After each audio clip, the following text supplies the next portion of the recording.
तो साधना का अभ्यास, और अभ्यासों से भगवान क्या करते हैं, प्रसन्न हो जाते हैं। हमारे जो अभ्यास है, हाँ, इससे भगवान प्रसन्न हो जाते हैं, और फिर हमको समझ में आने लगता है। लेकिन मैं ये टॉपिक इसलिए निकाला था कि भगवान तो सुलभ है, लेकिन भगवान सुलभ है, लेकिन भगवान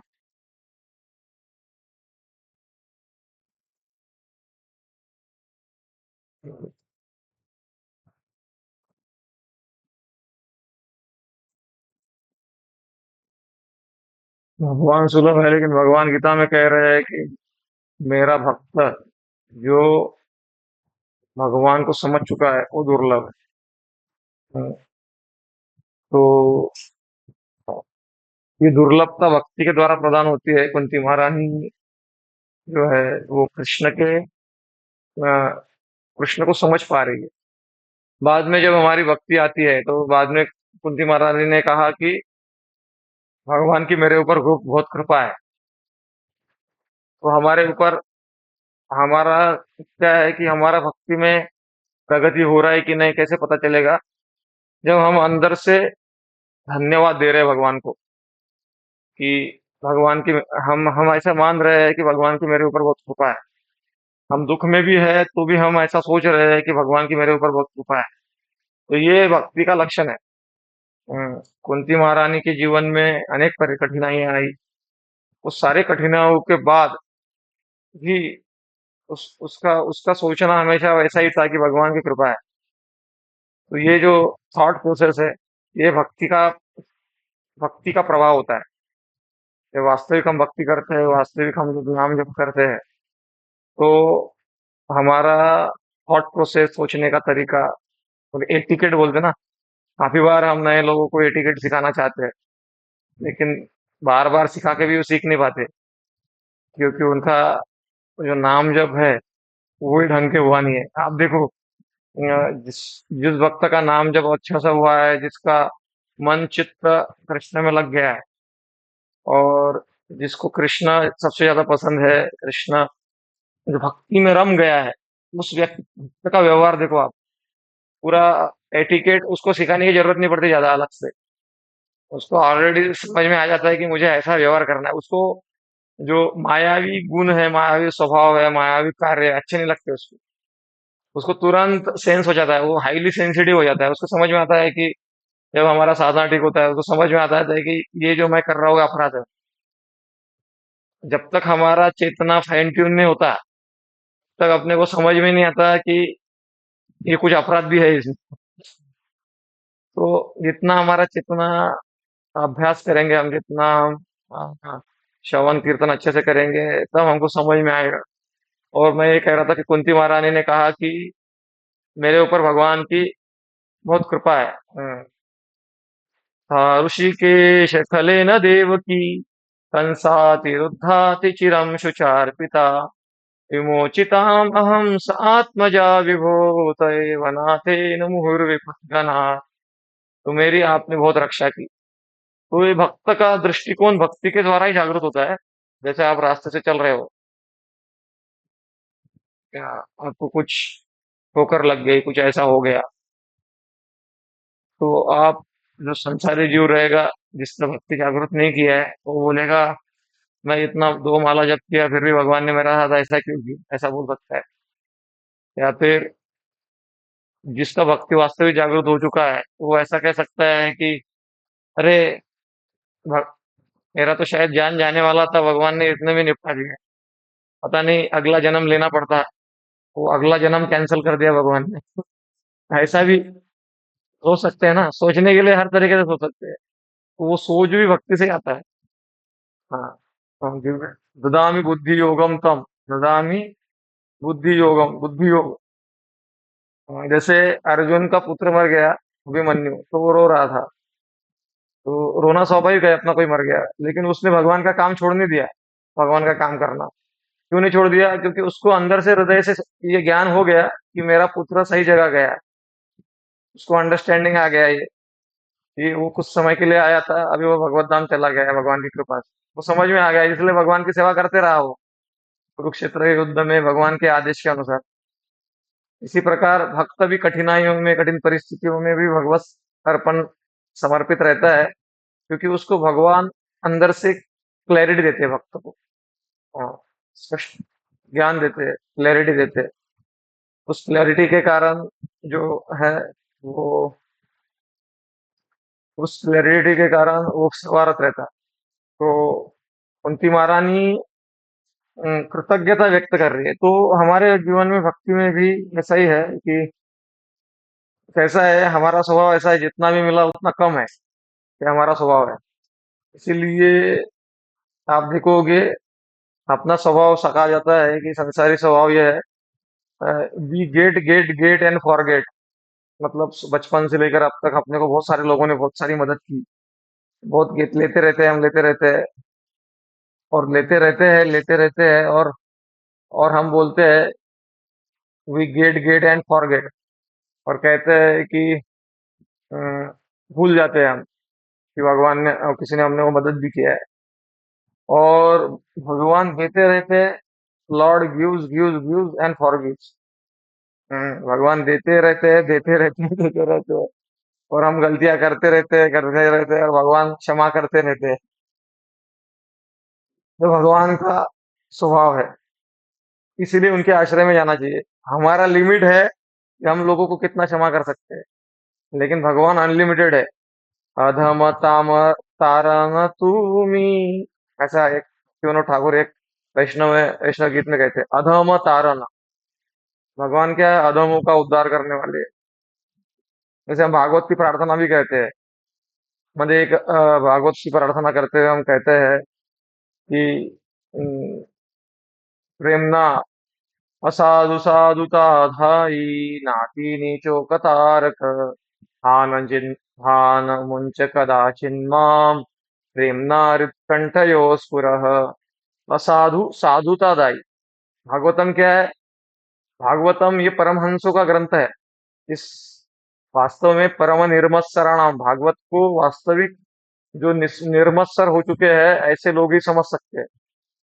लेकिन इस भागवत को जब हम आश्रय ग्रहण करते हैं, एक दवाई रूप में ग्रहण ग्रहण करते हैं भागवत को, और एक आश्रय के द्वारा आश्रय प्राप्त करने के लिए और अच्छे मनोभाव के साथ में भागवत को पढ़ते हैं, तो क्या होता है, असाधु साधुतादायी, साधु व्यक्ति भी साधु बन जाता है।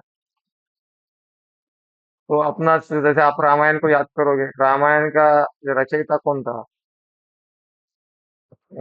वो वाल्मीकि थे, लेकिन उसका पूर्व जन्म क्या था?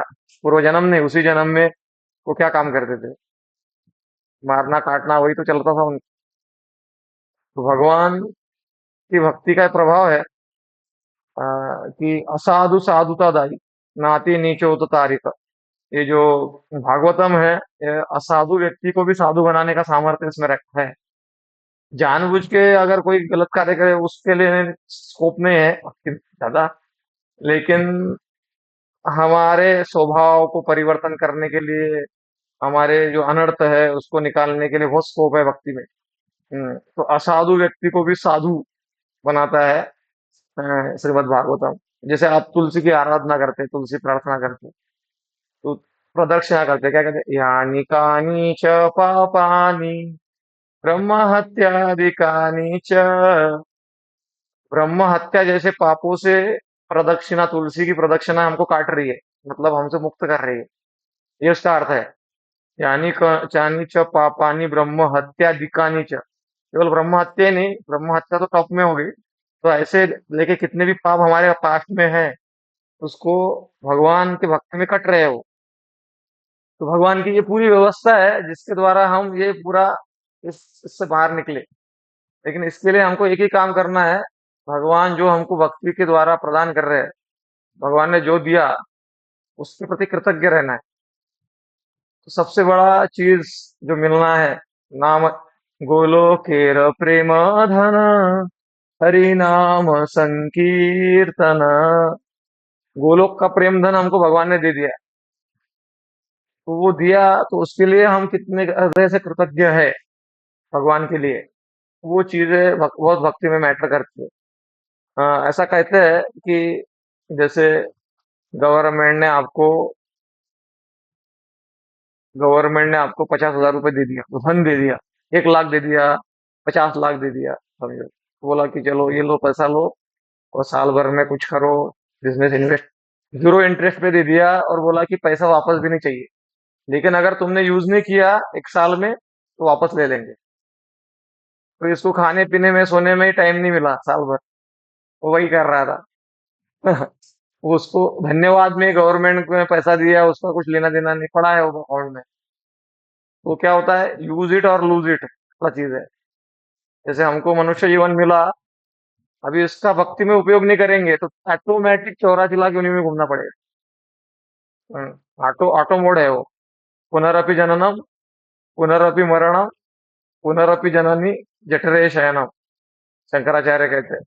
तो ऑटो मोड में अपने को जाना पड़ेगा। यूज कर लिया अच्छे से, दिया है। वो भक्ति का प्रभाव इतना है कि हम कैसे भी पापी क्यों ना हो, हाँ, पापी तापी अत छिलो, हरि नाम उद्धारिलो, हर साक्षी जगई माधाई, ऐसे भी हो। लेकिन उसको लगना पड़ेगा ना, जपना पड़ेगा, प्रयास करना पड़ेगा, और सबसे बड़ा एटीट्यूड डेवलप करना पड़ेगा। जो भगवान ने दिया, बहुत दिया, मैं इसके लायक नहीं था, ऐसी भावना जागृत करना पड़ेगी। तो कुंती महारानी तो वही कह रही है कि हमारे मेरे ऊपर बहुत कृपा है। तो ऐसे हवा में नहीं बोल रहे, ऐसे जैसे आपको पूछा जय कुमार जी ने कहा कि भगवान की बहुत कृपा है प्रभु जी, कोई प्रॉब्लम नहीं है। तो मैं बोला, अच्छा ठीक है, कोई बहुत कृपा है, थोड़ा समझाएंगे कैसी कृपा है?" तो वो बोलेंगे, ऐसे ही बोल दिया मैंने, एक्चुअल में मुझे ऐसा बोलना नहीं था, लेकिन ऐसे ही बोल दिया। ऐसा नहीं समझा रहे कुंती महारानी। विशान महाग्ने पुरुषात दर्शनात्, असत्सभाया वनवास कृच्छता, हृदे हृदयनेक महारथास्त्रतो, द्रोणस्य तस्यास्मि हरेभिरक्षिता। तो पांडवों के जीवन में बहुत सारे संकट थे, अलग अलग संकटों का हमने ऑलरेडी चर्चा कर लिया, उसमें नहीं जाएंगे। उसको याद कर रही है, और वो प्रसंग हमने चर्चा किया था कि जैसे विष देना है या फिर लाक्षागृह में जलाना है, कृष्ण नहीं थे उधर बचाने के लिए। लेकिन कुंती महारानी ने क्या कहा? कुंती महारानी ने कहा कि इस संकटों से भगवान ने हमको बचाया। वैसे हमारे जीवन में डायरेक्ट भगवान नहीं आएंगे, संकट से कोई हो सकता है, कोई व्यक्ति हमको मदद कर दे, कोई हमको मदद कर दे, या फिर कुछ ऐसा व्यवस्था हो जाए, हम खुद ही अपने बुद्धि के द्वारा प्रॉब्लम सॉल्व कर दे। लेकिन सारा बुद्धि देने वाले, बुद्धिर बुद्धिमतामस्मि, तेजस तेजस विनामहम, बलम बलवताम चाहम, भगवान ने बोला है। तो कि हमको सारा क्रेडिट किसको देना है? भगवान को देना। ये सेफ मोड है। क्योंकि ये सेफ मोड क्यों है, उसका अगले श्लोक में कुंती महारानी बताती है। जन्म ऐश्वर्य श्रुत श्री भी, हेदमान मदपुमान, वाहर्त विधातुम वै, त्वाम अकिंचन गोचर। तो मद आता है, जन्म, ऐश्वर्य, श्रुत और श्री, इसका अहंकार आता है। और ये अहंकार में व्यक्ति क्या करता है? सोचता है मैं कर रहा हूँ, करता अहम इति मन्यते, पैसा से फेंको, तमाशा देखो, ऐसा कहावत है। तो मैंने पैसा दिया, मैंने चीज खरीदा, मैंने पैसा दिया, मैंने ऐसा किया, मैंने पैसा दिया, मैंने मेडिसिन खरीदा, अ, मैंने पैसा नहीं देता मैं दवाई लेने के लिए तो दवाई नहीं लेता, और दवाई नहीं लेता तो स्वास्थ्य ठीक नहीं होता। तो बात कहाँ से बनी? पैसे देने से ही बात बनी।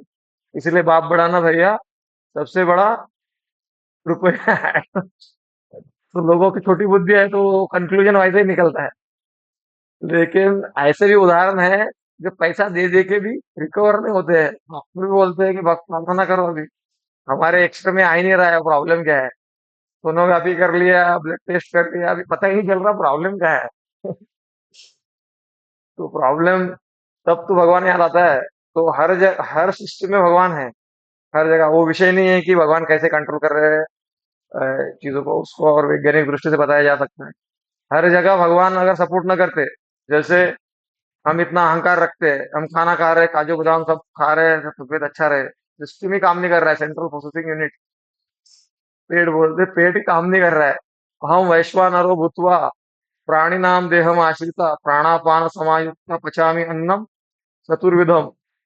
कौन पचा रहा है? हम पचा रहे हैं, पैसा दे के पचा रहे हैं क्या? कितना पैसा दिया था पचाने के लिए? फ्री में काम हो रहा है ना। अभी वो अगर सिस्टम ऑफ हो गया है तो पूरा शरीर सूखना चालू हो जाएगा।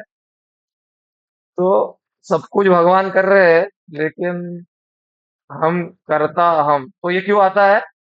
ये इसलिए आता है कि हमारी कृतज्ञता भगवान के प्रति खत्म हो जाए। तो इसीलिए जन्म ऐश्वर्य श्रुत श्री ये सारा डेंजर रहता है। इसलिए ये आए तो कोई प्रॉब्लम नहीं है। जैसे सही आदमी के हाथ में शस्त्र चला जाए, चाकू चला जाए, डॉक्टर के हाथ में चाकू चला जाए, तो वह शस्त्र क्रिया करेगा, वो गलत काम नहीं करेगा। ऐसे ही भक्त के हाथ में जन्म आ जाए, ऐश्वर्य आ जाए, श्रुत श्री आ जाए, कोई प्रॉब्लम नहीं है। उससे कोई फर्क नहीं पड़ता भक्त को। लेकिन अगर भक्त नहीं है, पहले आ गया ये, तो थोड़ा सा मुश्किल हो जाता है। इसीलिए कहा जाए, इंग्लिश में कहावत है, it is easy to transfer the elephant from the eye of the needle. Is it easy to transfer the elephant from the eye of the needle, but it is very difficult to make proud rich person to bow down toward God. मतलब एक हाथी को सुई से नोक से आप भेज सकते, सुई की छेद रहता है ना, सुई का छेद, एक हाथी को सुई की छेद से आप निकाल डाल सकते हो, वैसा पॉसिबल नहीं है। लेकिन बहुत ही अमीर व्यक्ति है, उसको बोलो झुको, तो भगवान के सामने तो झुकना मुश्किल हो जाता है।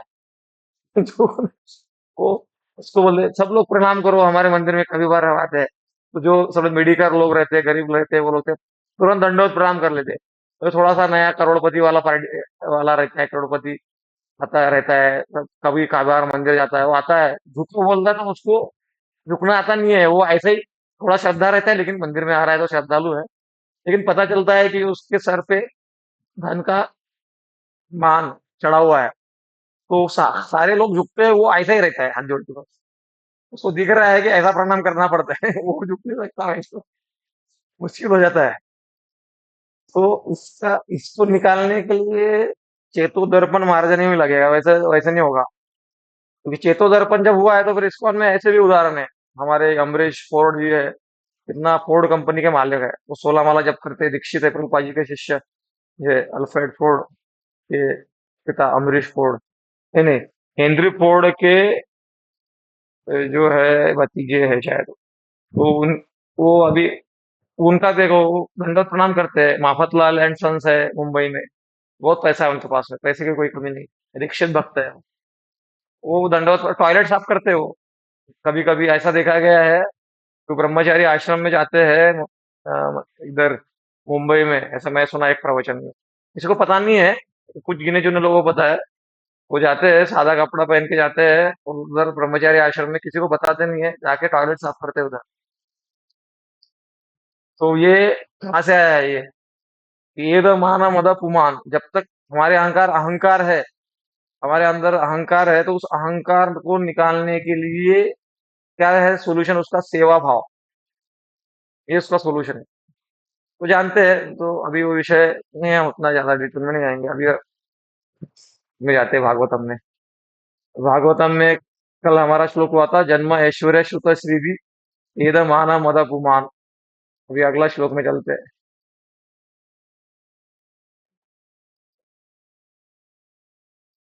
नमो अकिंचन वित्ताय निवृत्त गुणरत्तये आत्मा रामाय शांताय कैवल्य पतये नमः। ये श्लोक भी हो गया था हमारा। नहीं नहीं, ये श्लोक नहीं हुआ था। जन्म ऐश्वर्य श्रुत श्रीवेद नैवा हर्त विधातु मित्वाम अकिंचन गोचर। तो ये नहीं हुआ था। कल अकिंचन के बारे में चर्चा हुआ था। तो अकिंचन हमने किसको कहा था, कौन बताना चाहेगा? अकिंचन किसको कहते हैं? किसी को बताने की इच्छा है क्या, अकिंचन किसको कहते हैं? हैंड रेस करके बता दीजिए। तुलसी माता जी ने हैंड रेस किया है, बताइए। हरे कृष्ण प्रभु जी। आपने अकिंचन को ऐसे बताया कि जिनके पास कुछ भी नहीं है, हमारा कुछ भी नहीं है, सब भगवान का है, ऐसे समझ के जब हम चलते हैं हम्म, हाँ यही किंचित उत्तर भी है। कुछ नहीं है हमारा। हाँ हाँ, तो यही उत्तर है। सिर्फ उसमें थोड़ा सा जैसे बताते वक्त आपने एक जो कहा कि मतलब आपने फिर बाद में उसको करेक्ट कर लिया। तो हमारा मेरा जिसके पास में कुछ भी नहीं है वो अकिंचन नहीं है।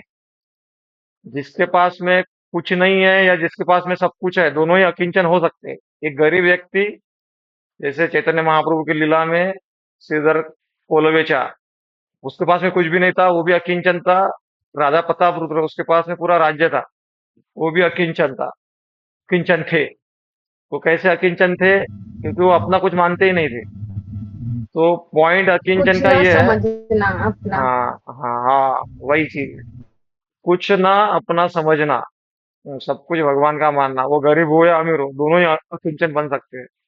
और इसी दृष्टि से देखा जाए तो कुछ लोगों का कहना है, अरे हम कहाँ भक्ति कर सकते हैं, हमारे पास में कहाँ पैसा है इतना। पैसे तो भक्ति तो पैसे वालों की होती है। जैसे भगवान के लिए, बाके बिहारी के लिए फूल का बंगला बनाया, स्पॉन्सर करना है, तो 50 लाख का तो फूल का बंगला ही बन जाता है। 25 लाख का, 20 लाख का, 25 लाख का। तो उसमें अनाउंसमेंट होता है कि भाके बिहारी के लिए 20 लाख का फूलों का बंगला, इनके द्वारा पूरा पोस्टर भी लग जाता है। तो ये भक्ति का पोस्टर में छपवाने वाली रहती है क्या? तो इसमें क्या है कि आपको पुण्य मिल जाएगा, आपने छपवा दिया इनकी ओर से इतना पुण्य मिल जाएगा। लेकिन भक्ति कुछ अलग चीज है। भक्ति मतलब हमारी कोई इच्छा ना रह जाए कि लोगों को पता चले कुछ, ये भक्ति है। ये पुण्य बात अलग है, अलग चीज है, जिसमें हम बता हार माला पहनना चाहते हैं, लोग को भी 10-10 लोग भी बोले कि वाह तुमने अच्छा काम किया हमको। तो ये शुरुआत में रहता ही है, वो कोई गलत भी चीज नहीं है एकदम से, मतलब कोई अधर्म नहीं है वो। लेकिन हम शुद्ध भक्ति की बात जब कर रहे हैं तो फिर कुछ बात अलग हो जाती है। तो हमारा कुछ न रहना, तो एक तो चीज रहता है कि हमारा कुछ नहीं है। दूसरी एक सूक्ष्म बात, जैसे भगवान कृपा करो और एग्जाम में पास करा दो, अगर आप मेरा ये काम करा दोगे तो मैं आपको 1001 दक्षिणा चढ़ा दूंगा, और फिर आप मेरा काम करा दो। तो ये जो है, ये भक्ति का जीरो अंडरस्टैंडिंग है, इसमें अंडरस्टैंडिंग बिल्कुल नहीं है। तो भगवान के पास में जा रहे हैं, भगवान को बोल रहे हैं कि आप हमारा काम करा दो, हम आपका काम करा देंगे। तो भगवान का काम कोई लटका हुआ है क्या? भगवान लक्ष्मीपति है। भगवान के पास में कोई कमी है क्या? भगवान का कोई काम लटका हुआ नहीं है। लेकिन ये अंडरस्टैंडिंग का प्रॉब्लम है। तो अरे वो लक्ष्मीपति है, उसको कुछ नहीं, उसको प्रार्थना चाहिए बस। और आपको खुश, मतलब आपके स्वहृदय से कुछ सेवा करने का भाव जागृत हुआ, तो आप सेवा कर रहे हो, बात अलग है। लेकिन आप ये डील कर रहे हो कि आप हमारा काम करा दो, हम आपका काम करा देंगे, ये कौन सा है? भगवान का काम हम क्या करा सकते हैं? लेकिन ये अभाव, मतलब इसमें भी पुण्य लगेगा फिर भी, क्योंकि भगवान से कनेक्टेड ना, ये न किए न प्रकारे न मना कृष्ण। लेकिन जहां तक शुद्ध भक्ति के पथ पे चलने की बात है, वो नहीं है वो। इसमें क्या रहता है कि भगवान से निवेदन किया जाता है कि भगवान को कहते हैं कि राधा कृष्ण प्राण मोर जुगल किशोर, जीवने मरने गति यार नाही मोर, कालिंदी रकुले केली कदंबे रवना, रतन बेदीन ऊपर बसा बुधु तब मेरा दिन आएगा भगवान कि मैं ऐसी सेवा कर पाऊंगा।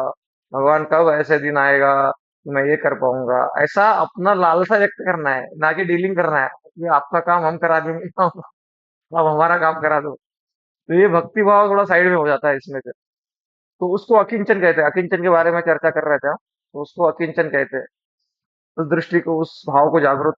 तो ये क्या आर्टिफिशियली केवल थॉट प्रोसेस नहीं है, ये साधना भी हो जाएगी साथ साथ में अपने को। तो ये क्या है, इस अहंकार का साइड इफेक्ट है ये। तो अहंकार हमारा गलित होगा जितना हमारा साधना स्ट्रांग है उतना, नहीं तो नहीं होगा वो। बातों से नहीं होता ये।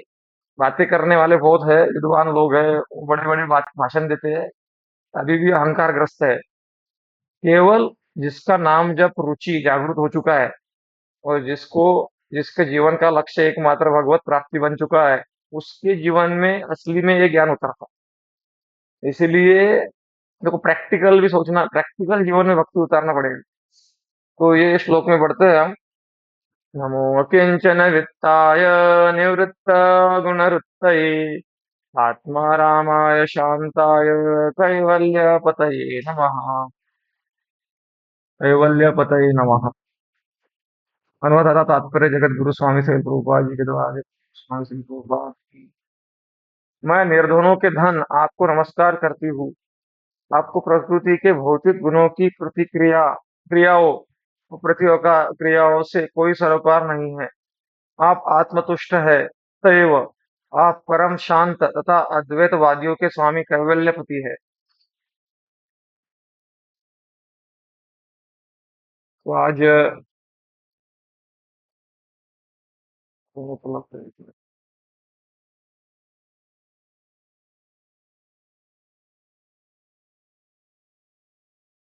तो ये मुझे विजिबल नहीं हो रहे मतलब।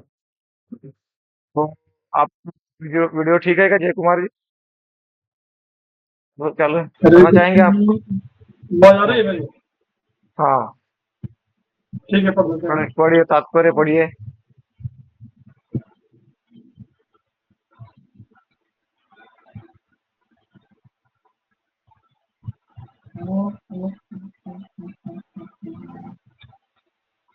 नहीं नहीं, हरि बोल। आप रुक जाइए, तुलसी माता जी पढ़िए। आवाज नहीं आ रहा है। हरे कृष्ण। आवाज आवाज आ रही है मुझे? आवाज आ रही है, कटक हरे रही है कृष्ण। थोड़ी। आवाज अटक रही है प्रभु नहीं जी। कभी, अभी नहीं हाँ आप कटेगी, नहीं रहने, कटेगी। आप नहीं कटेगी, ठीक है पढ़ो। हाँ ना। भौतिक दृष्टि से समुन्नत होने का अर्थ है नहीं नहीं, किसी कोई और कुलीन कुछ और पढ़ रहे शायद आप। और हरि बोल। यही यही है प्रभु जी। अच्छा, आगे वाला। नहीं नहीं नहीं, कुछ आप अलग हाँ, पढ़ रहे हो।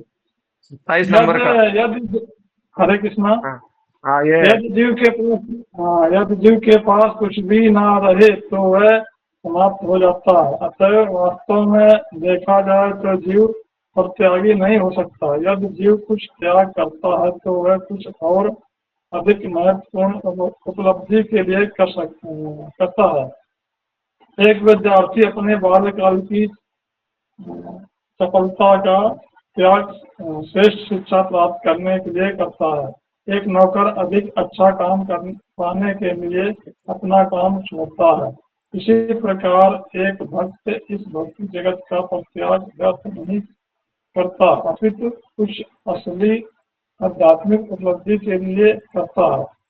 शील रूप गोस्वामी, सनातन गोस्वामी, शील रघुनाथ दास गोस्वामी इत्यादि ने भगवान की सेवा के लिए ही सांसारिक तर्क भड़क का परित्याग किया। सांसारिक दृष्टि से वे महापुरुष थे। ये गोस्वामी बंगाल सरकार के मंत्री थे और शील रघुनाथ दास गोस्वामी अपने समय के बहुत बड़े जमींदार के पुत्र थे, लेकिन उन्होंने अपना सर्वस्व त्याग दिया जिससे उन्हें इससे श्रेष्ठतर उपलब्धि हो सके। भक्तगण सामान्य रूप से संपत्ति विहीन होते हैं, लेकिन भगवान के चरण कमल उनके बृहत्तम कोषागार हैं। शील सनातन गोस्वामी के संबंध में एक अत्यंत सुंदर कथा है। उनके पास एक पारस पत्थर था जिसे उन्होंने कूड़े के ढेर में छोड़ दिया था। एक जरूरतमंद व्यक्ति उसे वहां से उठा ले गया, किंतु बाद में वहां सोचने लगा कि आखिर इसे ऐसे उपेक्षित स्थान में क्यों छोड़ रखा गया होगा। अतः उसने सनातन गोस्वामी से सबसे कीमती वस्तु का नाम पूछा तो उन्होंने उसे भगवान का पवित्र नाम दिया। अकिंचन अर्थ है निर्धन, अर्थात जिसके पास लेने के लिए भौतिक रूप से कुछ न हो। वास्तविक भक्त या महात्मा किसी को कोई भौतिक वस्तु नहीं देता, क्योंकि वह पहले से सारी भौतिक संपत्ति त्याग चुका होता है। लेकिन वह परम धन का अर्थात भगवान का दान दे सकता है, क्योंकि भगवान ही भक्त के वास्तविक धन होते हैं। सनातन गोस्वामी का कूड़े में पड़ा पारस पत्थर उनका धन न था, अन्यथा इसे ऐसे स्थान में रखा गया होता। यह विशेष उदाहरण नवदीक्षित भक्तों के समक्ष रखा जाता है, जिससे उन्हें विश्वास दिलाया जा सके कि भौतिक लोभ तथा आध्यात्मिक उन्नत साथ साथ नहीं चलते। जब तक कोई व्यक्ति हर वस्तु को भगवान के साथ आध्यात्मिक रूप से संबंधित नहीं देखता है, तब तक उसे आत्मा तथा पदार्थ में अंतर दिखता है। श्री सनातन गोस्वामी जैसे गुरु ने यह उदाहरण हम सब लोगों के लिए प्रस्तुत किया, क्योंकि हमें वैसी आध्यात्मिक दृष्टि नहीं है। यद्यपि वे स्वयं प्रत्येक वस्तु को आध्यात्मिक रूप से देखने वाले थे, भौतिक दृष्टि का विकास था। भौतिक सभ्यता आध्यात्मिक उन्नति में एक रोड़े का काम करती है। ऐसा भौतिक विकास जीव को भौतिक शरीर के बंधन में उलझा देता है, जिसके बाद अनेक भौतिक कष्ट आते रहते हैं। ऐसी भौतिक प्रगति अनर्थ अथवा अवांछित वस्तु कहलाती है। वास्तव में है भी ऐसा ही। वर्तमान समय की भौतिक प्रगति के प्रसंग में 50 सेंट अर्थात आधे डॉलर दाल वाली लिपस्टिक के प्रयोग का नाम दिया जा सकता है। ऐसे अनेक अवांछित वस्तुएं हैं जो बेआत्म बुद्धि से प्रसूत हैं। ऐसी अनेक अवांछित वस्तुओं की ओर मन लगाने से मनुष्य की शक्ति व्यर्थ ही नष्ट होती है और आत्म साक्षात्कार भी प्राप्त नहीं हो पाता, जो मानव की प्रमुख आवश्यकता है। चंद्रमा तक पहुंचने के प्रयास दूसरा धारा है, जिसमें शक्ति का अध्याय होता है, क्योंकि यदि चंद्रमा तक पहुंच भी लिया जाए तो भी जीवन की समस्याएं हल होने वाली नहीं है। भगवान के भक्त अकिंचन कहलाते हैं, क्योंकि उनके पास व्यवहारिक रूप से भौतिक संपत्ति नहीं होती। ऐसी भौतिक संपत्ति प्रकृति के तीनों गुणों का प्रतिफल है। वे आध्यात्मिक शक्ति को व्यर्थ कर देते हैं। अतः हमारे पास जितनी भी हम भौतिक वस्तुएं होंगी, उतना ही अधिक अवसर हमें कोई बोल। सकेगा। हरे तो कृष्ण, हरे कृष्ण। हाँ, तो ये बड़ा तात्पर्य है। तुलसी माता जी, आप पढ़ना चाहते हैं तो आप पढ़िए, तो आगे से आप पढ़ लीजिए। पढ़ रहे हैं। तुलसी माता जी को पढ़ने दीजिए। हरे कृष्ण। भगवान हरि बोल। हाँ, हरि बोल। जय कुमार जी, आप रुक जाइए।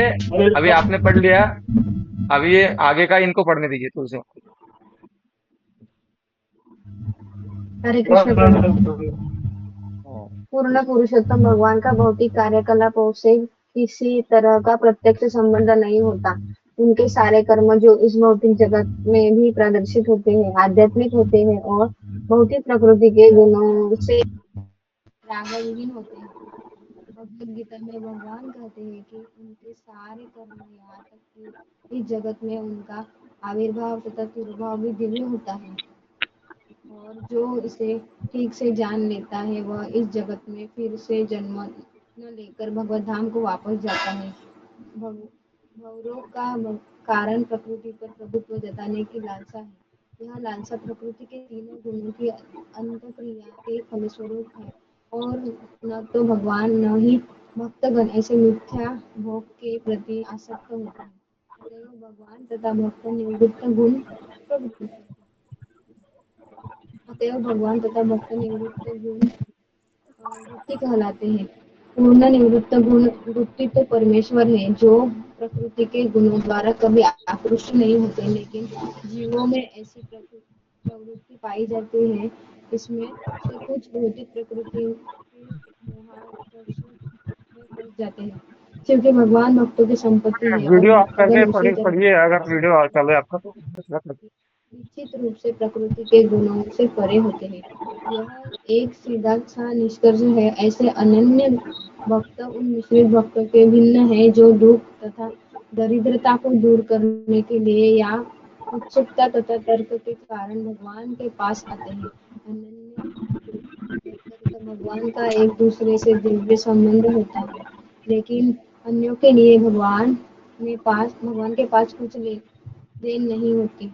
अतएव वे आत्माराम या आत्मतुष्ट कहलाते हैं। आत्माराम होने के कारण वे समस्त अद्वैतवादियों के स्वामी हैं, जो भगवान के अस्तित्व में एकाकार हो जाना चाहते हैं। ऐसे अद्वैतवादी भगवान के व्यक्तिगत तेज में एकाकार हो जाते हैं, जिससे ब्रह्म ज्योति कहलाते हैं। लेकिन भक्त जो भगवान की दिव्य लीलाओं में प्रवेश करते हैं, जिन्हें कभी भी भौतिक नहीं मानना चाहिए।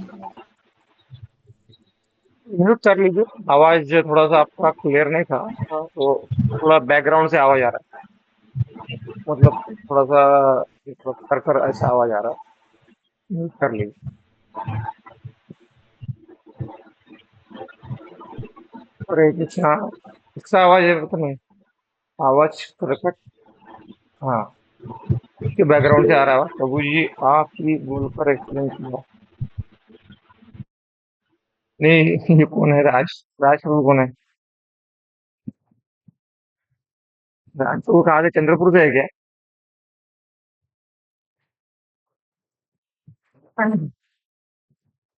तो म्यूट कर लीजिए। हाँ ठीक है। तो ये बहुत सारी बातें हैं इसमें, मैंने हाईलाइट किए हैं। तो इसको हाईलाइटेड जो भी चीजें हैं इसमें, इसको हम अ, बहुत सारी पॉइंट्स को प्रभुपाद ने डिटेल में डिस्कस किया है। मतलब इतना मैं हाईलाइट कर रहा था तो बहुत सारे पॉइंट्स मुझे मिले उसमें। तो नमो अकिंचन वित्ताय निवृत्त गुणरुत्तये आत्मा रामाय शांताय कैवल्य पतये नमः। तो कुंती महारानी कह रहे हैं कि संसार में लोगों का धन होता है, अलग अलग अलग चीजों, लोगों का अलग अलग महत्व होता है। तो कुछ लोग जो होते हैं धन के पीछे है, कुछ लोग मान के पीछे है। लेकिन कुछ लोगों के लिए धन ना मान, भगवान ही सब कुछ है। केवल भगवान वो अकिंचन कहलाते हैं। और अकिंचन वित्ताय, तो जैसे वो एक आपने वो डायलॉग सुना होगा, किसका जिसका कोई नहीं उसका खुदा है। सुना होगा ना आपने? जिसका कोई नहीं उसका खुदा है। तो जिसका कोई नहीं उसका खुदा आप भगवान स्वयं बन जाते हैं, क्योंकि उसके पास में और कोई प्रॉपर्टी नहीं है। तो नमो अकिंचन वित्ताय, वित्त मतलब पैसा। तो अभी उसके पास है ही कुछ भी नहीं है, तो अभी कुछ है ही नहीं। तो वास्तव में यही तरीका है, जब हमारा कुछ न रह जाए, तो जिसका कुछ नहीं रह जाता उसके प्रभु रह जाते हैं। प्रभु यही देखना चाहते हैं कि जब तक हमारा कुछ है, मेरे तो गिरधर गोपाल, वो तो सब डायलॉग सब लोग मारते हैं। लेकिन दूसरा ना कोई ये डायलॉग सब नहीं मारते। डायलॉग इन द सेंस, ये भावना सबकी जागरूक नहीं हो पाती। दूसरा ना कोई मतलब, इसका अर्थ ये नहीं है कि हम इस संसार के अपने संबंधों को छोड़ दे, अपनी जिम्मेदारियों को छोड़ दे, वो बात नहीं है। बात ये है कि इस संसार के स्वभाव को समझे, हर व्यक्ति का लिमिटेशंस को समझे, और इस संसार के संबंधों के अशाश्वत स्वभाव को समझे। समझकर ये समझे कि हमारा शाश्वत संबंध भगवान से है, और हमारे जो रिलेटिव्स है, रिश्तेदार है, सबका संबंध भगवान से है। हमारा यहाँ जो संबंध है वो शाश्वत नहीं रहने वाला। इसलिए हमको भी भगवान से शाश्वत संबंध जोड़ना है। जोड़ना इन द सेंस जागरूक करना है, और सबको भी प्रेरित करना है उसके लिए। तो ये जो भाव है, ये भाव को रखना है। नहीं तो ये नहीं है कि अपने को अपने कर्तव्यों से अलग होना है। लेकिन ये जो मान्यता है कि दूसरा ना कोई, मेरे तो गिरधर गोपाल, दूसरा ना कोई। दूसरा ना कोई इन द सेंस, जैसे हमको लगता है कि अ, हम हमारा पैसा है, हमारी रक्षा कर लेगा, हमारा व्यवस्था कर सकते हैं, उसमें प्रॉब्लम नहीं है, जितना आवश्यक है व्यवस्था का प्रॉब्लम नहीं। नहीं, रक्षा केवल प्रभु करेंगे, ये भाव आना चाहिए। रक्षा कोई ये कर लेंगे, वो कर लेंगे। अवश्य रक्ष भी कृष्ण विश्वास पालन। हाँ, कृष्ण हमारी रक्षा करेंगे। कृष्ण निमित्त बना सकते हैं किसी को भी, पैसे को भी निमित्त बना सकते हैं, लेकिन करेंगे रक्षा कौन? भगवान। तो दूसरा वही चीजों को प्रभुपाद जी ने तात्पर्य में बताया है, उसको हम कल डिटेल में चर्चा करेंगे कि क्या क्या पॉइंट्स प्रभुपाद जी इस तात्पर्य में बताना चाह रहे हैं। वैसे ज्यादा एक्सप्लेन करने की जरूरत नहीं होती तात्पर्य को। प्रभुपाद जी जो तात्पर्य सूर्य के समान है, प्रकाशित है, लेकिन जब चर्चा करते हैं तो और क्लैरिटी आती है, तो उसको हम हल चर्चा करते हैं। हरे कृष्णा कृष्णा कृष्णा हरे हरे, हरे राम राम हरे। तो अभी तक हमने जो चर्चा किया उसके संदर्भ में कोई किसी का प्रश्न है क्या?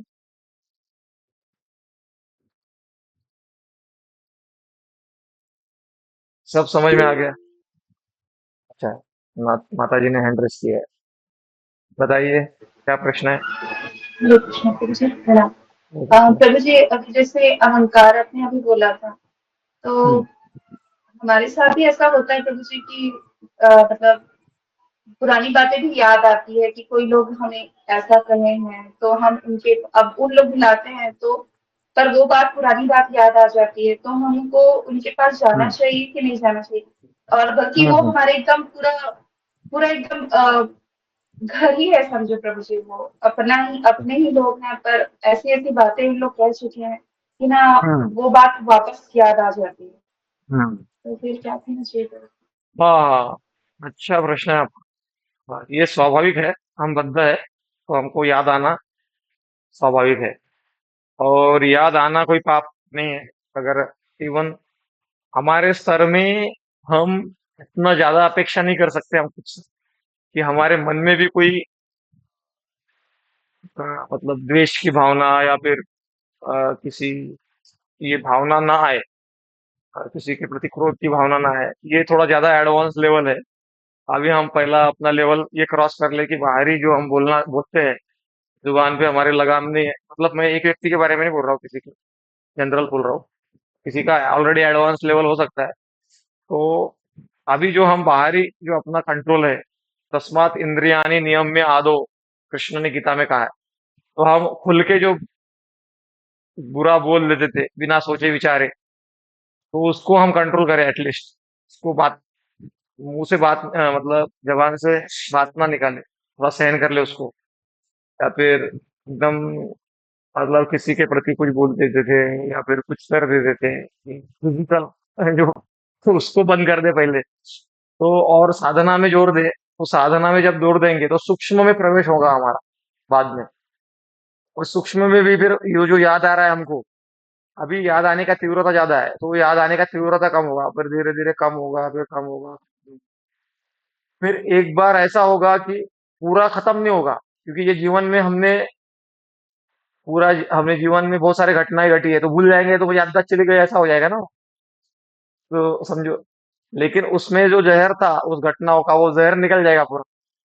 जैसे यमुनाचार्य कहते हैं, यदवदी मम कृष्ण पदार विंदे नव नव धाम रस संतुमासी तदवद वत नारी संगमे स्मर्यमाने भवती मुख विकार सृष्टु निस्तीवनंच। तो यमुनाचार्य का ये श्लोक है। यमुनाचार्य कह रहे हैं कि जब से मैंने कृष्ण में अपना चित्त को लगाया है, तो वो पहले अच्छे वैष्णव परिवार में जन्म लिया था उन्होंने, यमुनाचार्य ने। तो बड़े हुए अच्छे से, फिर एक समय ऐसा आया कि उन्होंने विद्वान जनक कोलाहल के साथ में युद्ध किया, शास्त्रार्थ किया। और राजा था, और राजा ने बोला था कि इसको तुम हराओगे तो तुमको आधा राज्य दे दूंगा। तो उसको, यमुनाचार्य को आधा राज्य मिल गया था। आधा राज्य मिल गया तो फिर उनका विवाह हो गया। फिर वो उसमें क्या बोलते हैं, ऐश्वर्य में फंस गए वो, भोग ऐश्वर्य में। उसी में फिर कुछ साल उन्होंने उसी में बिताया, पूरा जीवन मतलब भोग में ही चला गया उनका।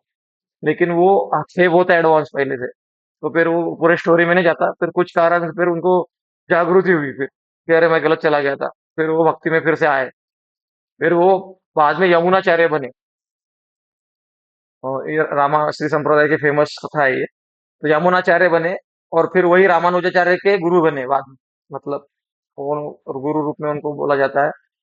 तो वो बोलते हैं यमुनाचार्य बनने के बाद कि मैं अभी भक्ति में आ गया हूँ और भक्ति में मुझे बहुत अच्छा सा आनंद मिल रहा है।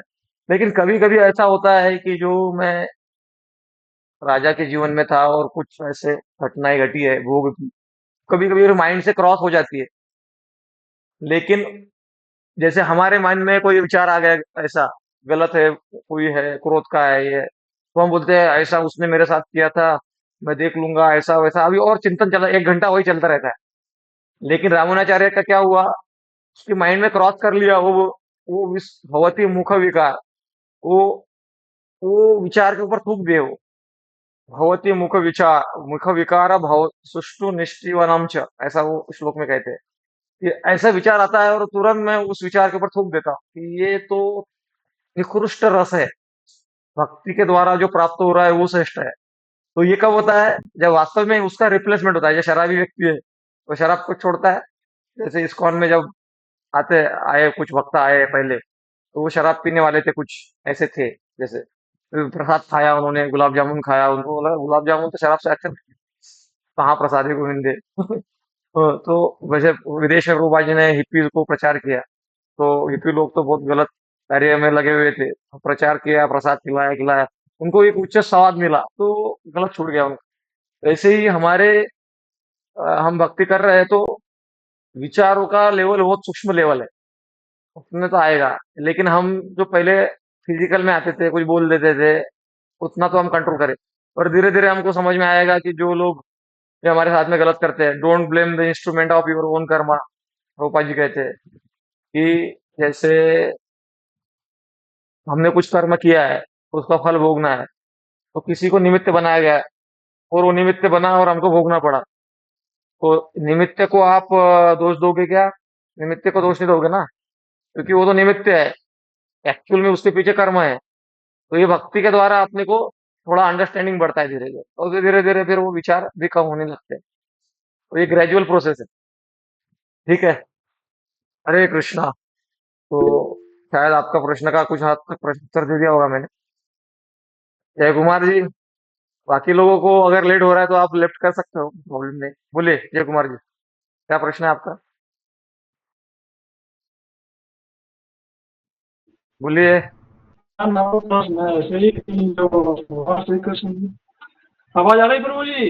आवाज कटता है आपका, बोलिए। हरे कृष्णा। हाँ अभी आ रहा है, बोलिए। हाँ, मतलब जो भगवान श्री कृष्ण ने पांडवों की रक्षा की बहुत जगह, लेकिन हाँ पांडवों के बच्चों की रक्षा क्यों नहीं की? मतलब ऐसा ऐसा क्यों हुआ? उसके बारे में जानकारी करना। हाँ, ऐसा है कि पांडवों के बच्चों की रक्षा इसलिए नहीं की क्योंकि उनको तुरंत भगवत धाम जाना था। सिंपल है, हर व्यक्ति अपना अपना टाइम लेके आता है। जैसे गंगा और वो संतनु महाराज की कथा आता है ना, गंगा बोल रही थी कि जितने भी बच्चे होंगे, शर्त ये है कि जन्म लेते बराबर उसको मैं गंगा में बहा दूंगी, तो तुमको एक भी प्रश्न नहीं पूछना। जिस दिन उसने प्रश्न पूछा ऐसा क्यों कर रही हूँ, उस दिन मैं चली जाऊंगी। अरे अभिषेक मल्होत्रा भी ज्वाइन कर लेगी। ठीक है, हमारे अमय आत्मा प्रभु पुजारी है, उनका नाम अभिषेक लीगल नाम अमय आत्मा। तो गंगा, एक मिनट वीडियो बंद हो गया क्या? तो गंगा जो है, ठीक है सुनाई तो दे रहा हूँ ना आपको।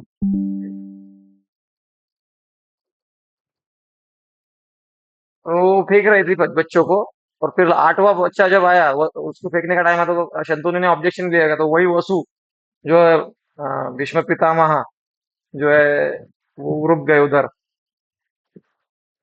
मतलब रह गए। तो हर चीज के पीछे कुछ कारण रहता है, और कुछ कारण के रहता है और हमको पता नहीं रहता है, लेकिन भगवान जो भी करते हैं वो सही करते हैं, ये हमको समझना चाहिए। भगवान जो भी करते हैं ऐसा करते हैं, सही करते हैं। ठीक है, आपका ये प्रश्न का उत्तर सही।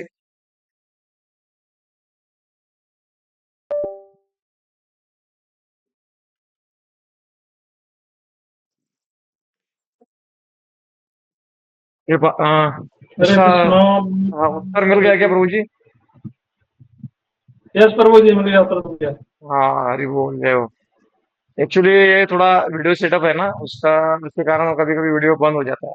ये अभी बंद हो गया है, मेरा वीडियो नहीं दिखाई दे रहा होगा आपको, तो कोई प्रॉब्लम नहीं है। हाँ, अभी वीडियो मैं में है। रुक जाता हूँ यहाँ पर। हरे ठीक कृष्णा। है, हरे कृष्ण। एंड्रेस, प्रभु जी, और एंड्रेस हुआ है। हाँ बोलिए।